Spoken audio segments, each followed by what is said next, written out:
Tumsifu Yesu Kristo. Mpenzi mtazamaji wa CPT and TMCS TV. Tupo Jimbo Katoliki la Tabora, Seminari Kuu ya Mtakatifu Paulo Mtume Kipalapala. Tulikuwa na waseminishaji siku ya leo, lakini pia miongoni mwao tunaye mama yetu hapa. Mama, tumsifu Yesu Kristo. Milele amina. Kwa manufaa ya watazamaji wa CPT and TMCS TV, kwa majina unaitwa nani? Mimi naitwa Mariam Kesi. La pia tunahitaji kufahamu labda wasifu wako kwa ufupi zaidi.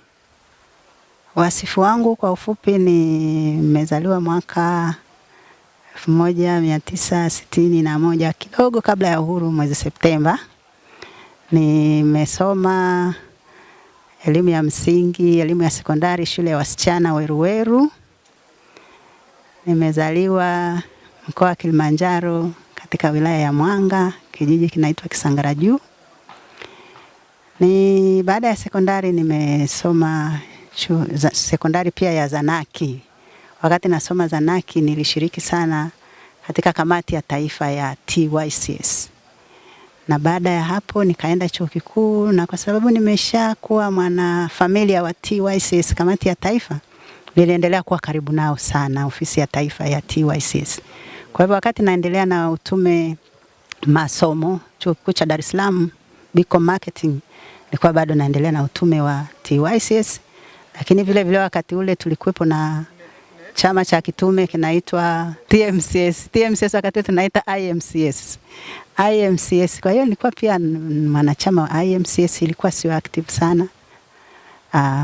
Baadaye nilipomaliza nikawa na familia na nikaendelea kufanya kazi katika ofisi ya CPT kama sehemu yangu ya kwanza ya kufanya utume, kwa sababu ya ule mfungamano kati ya YCS na CPT.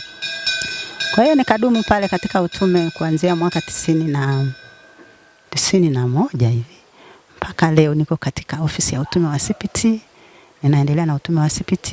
Nimeshiriki kozi fupi za mafundisho ya kanisa kuhusu jamii kwa ajili ya kumudu utume wa CPT, lakini nimebaki katika utume huo kwa miaka yote hiyo, na nimeshiriki kwa nafasi ya mratibu msaidizi. Baadaye sasa nikaingia katika nafasi ya mratibu wa CPT pamoja na wana CPT kamati ya taifa, na mshauri wetu Padri Victor Messien. Tunaendelea vizuri na utume hadi wakati huu. Sijachoka bado, niko tayari kushirikisha vipaji vyangu vile ambavyo nitaweza, pamoja na kwamba na umri sasa umekwisha sogea. Yes, pamoja na kuwa umehudumu CPT kwa muda mrefu, nadhani pia una experience kubwa. Je, serikali imepokea vipi ushauri wenu na mapendekezo katika swala la utatuzi wa changamoto za kijamii? Tumekuwa tukifanya kazi kama nilivyoeleza kwenye mada ya historia ya CPT, tukifanya kazi kwa karibu sana na taasisi za serikali. Taasisi na idara za serikali, hasa Mkukuta, kile kitengo cha kukuza uchumi na kupunguza umaskini, idara ya polisi, mahakama na magereza, kwa sababu sisi tunaangalia haki za watu na pia kuhamasisha watu wajue haki zao, na pia kushawishi wale wenye mamlaka kutimiza haki zao, kutimiza majukumu yao kwa wananchi. Sasa tumepokelewaje?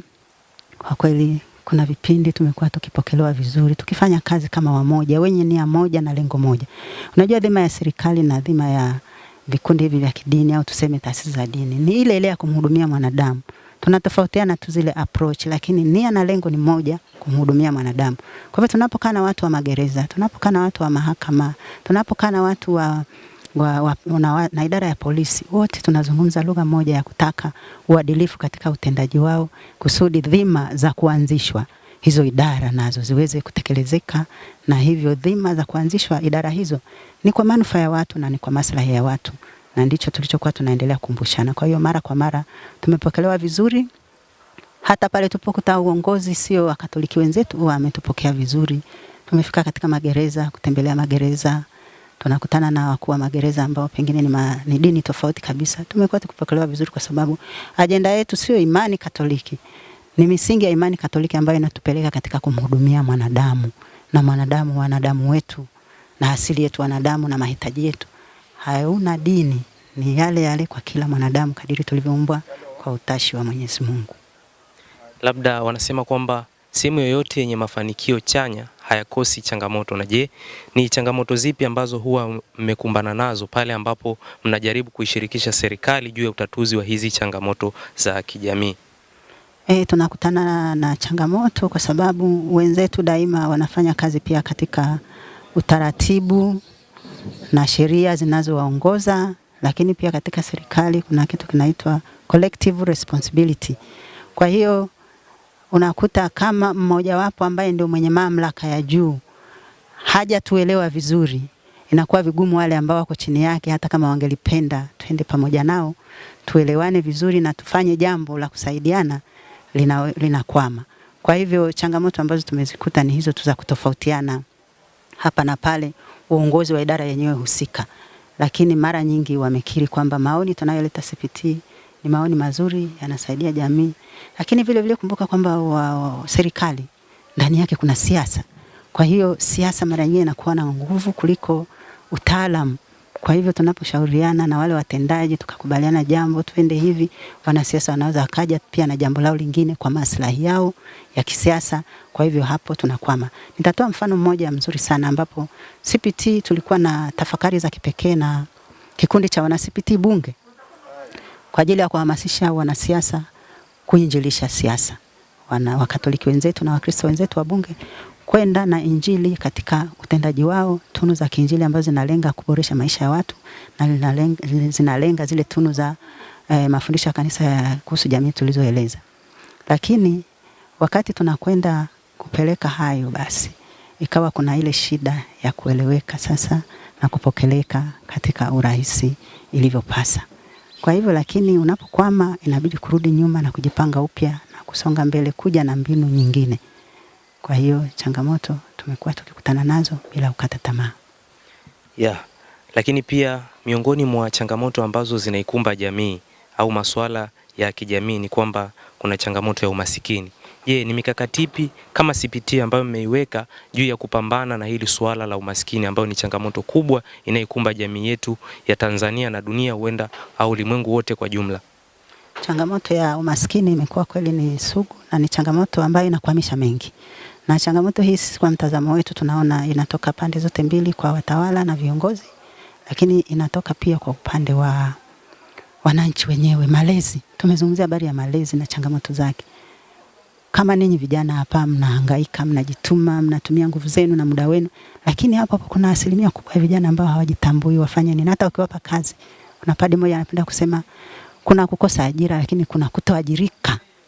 Kuna watu wengine hawaajiriki, hata ungekuwa na kazi hapo unataka kumpatia, utashindwa kumpa kwa sababu hajitumi, hawajibiki. Utaalamu anaweza kawa nao na cheti kizuri, lakini kuna tunu msingi ambazo anazikosa, unashindwa kumweka katika ofisi yako na kumkabidhi majukumu.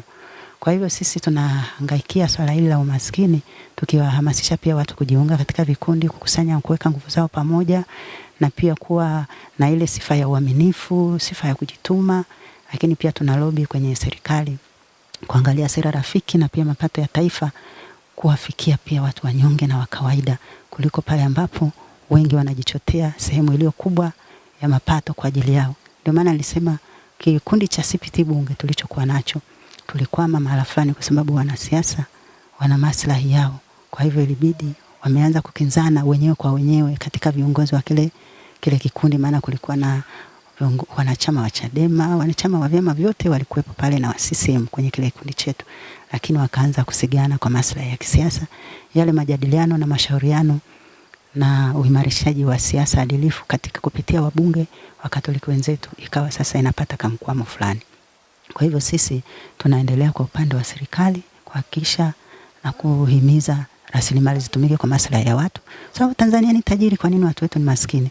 Hicho kitendawili tunaendelea kukitafiti kwa pamoja katika ushirikiano wa wadau wanaohusika, wananchi wakiwemo pamoja na serikali yetu. Kuna kauli ya CPT inayosema Mungu kwanza. Ningependa kufahamu labda kauli hii imetokea wapi hasa kwa manufaa yangu lakini pia kwa manufaa ya watazamaji wa CPT TV. Kauli mbiu ya CPT au tunasema salamu ya CPT. Sisi kauli mbiu yetu ni CPT Mungu kwanza. Tumeichukua katika kauli za Mtakatifu Thomas Mwombezi na msimamizi wa CPT. Pale alipokuwa anahojiwa kuhusiana na yeye kukubali mwongozo au maoni ya mkuu yule wa nchi, ili kusudi aweze kuwa na nguvu, kanisa la Uingereza liweze kuwa na nguvu juu ya zaidi ya mamlaka ya kanisa ulimwengu, kanisa la Vatican. Yeye alisimamia hilo, akilitetea kanisa na nafasi yake katika kanisa la Uingereza. Sasa ikafika mahala wanataka sasa akane yale anayoyasimamia, afuate yale anayoyataka ili aweze kuokoa maisha yake, kwa sababu alishaamua kwamba wanakwenda kumuua kwa hukumu ya kifo kwa msimamo wake huo wa kupingana na mfalme.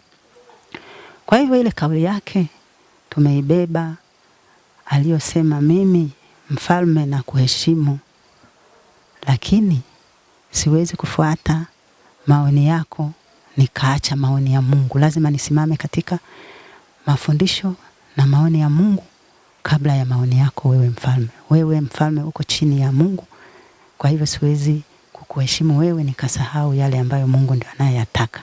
Kwa hivyo CPT Mungu Kwanza imetoka kwenye kauli aliyozungumza Mtakatifu Thomas More wakati anakaribia kuuawa kwa sababu ya msimamo wake wa kulitetea uongozi wa kanisa Katoliki katika nchi ya Uingereza.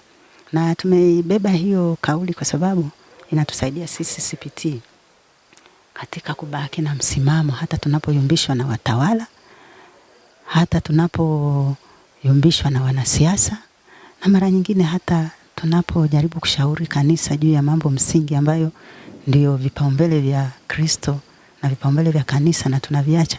Basi tubaki katika ule msimamo, tusiyumbe, tubaki tukijua kwamba yale ambayo ametutuma Mungu kuyafanya tuyasimamie na tumpe nafasi kwanza Mungu. Na vile vile katika kazi zetu, najua utume unachukua nafasi ambayo ungeitumia kwa kazi nyingine. Badala yake pia uangalie matumizi ya muda wako. Kama unaona una majukumu mengi, lakini kuna hili ambalo pia ni la utume, na lenyewe ulipe nafasi. Kwa hiyo ni Mungu Kwanza, kwamba ujipe nafasi pia kwa ajili ya kufanya utume pamoja na majukumu yako mengine. Usije ukaona kwamba kila mara nafasi ya utume huna majukumu yako mengine ya ajira, una majukumu yako mengine ya kifamilia, ya kijamii, ya kujiburudisha. Hapo ndipo ambapo tulichukua hiyo salamu tukijua kwamba itatubeba sisi CPT na kutukumbusha daima msimamo wa Mtakatifu Thomas More na msimamo tunaotakiwa kuwa nao katika maisha yetu kama mitume na wafuasi wa Kristo. Mimi nikushukuru sana na nikupongeze kwa yale ambayo umewaandalia wa seminari hapa katika seminari kuu ya Mtakatifu Paulo Kipalapala, Jimbo Katoliki la Tabora. Mpenzi mtazamaji wa CPT and TMSS TV, endelea kufuatilia CPT TV. Usisahau kusubscribe, kulike, comment na kushare yote ambayo unayapata katika YouTube channel yetu ya CPT and TMSS TV. Asante sana. Asante sana.